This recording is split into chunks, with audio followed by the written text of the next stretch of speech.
কৃত্রিম বুদ্ধিমত্তার সুবিধা যেমন অনেক, তেমনি এর ঝুঁকিও রয়েছে। তা আরও একবার প্রমাণ হলো সম্প্রতি ঘটে যাওয়া এক ভয়াবহ ঘটনার মাধ্যমে।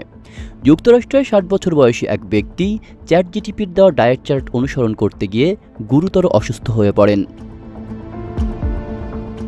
অতিরিক্ত সোডিয়াম ব্রোমাইড সেবনের ফলে তিনি বিষক্রিয়ায় আক্রান্ত হয়ে হাসপাতালে ভর্তি হন। এই ঘটনাটি প্রকাশিত হয়েছে আমেরিকান কলেজ অফ ফিজিশিয়ানস এর জার্নালে।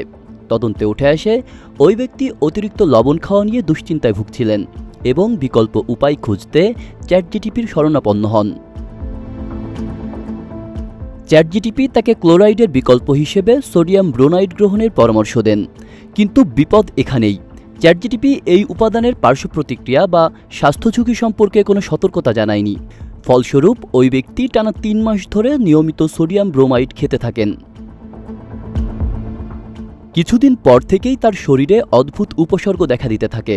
তিনি প্রচণ্ড তৃষ্ণার্ত থেকেও পানি খেতে পারছিলেন না এবং হ্যালোসিনেশনে ভুগছিলেন। চিকিৎসকরা শুরুতে এটি মানসিক সমস্যা ভেবেছিলেন, তবে পরবর্তীতে সঠিক চিকিৎসা ও রোগীর বর্ণনায় আসল কারণ বেরিয়ে আসে।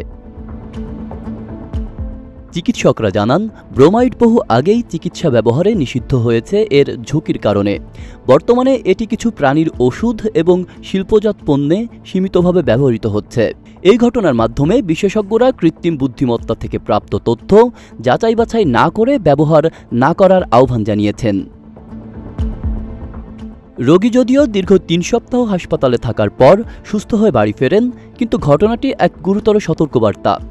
এআই কোনো চিকিৎসকের বিকল্প নয়।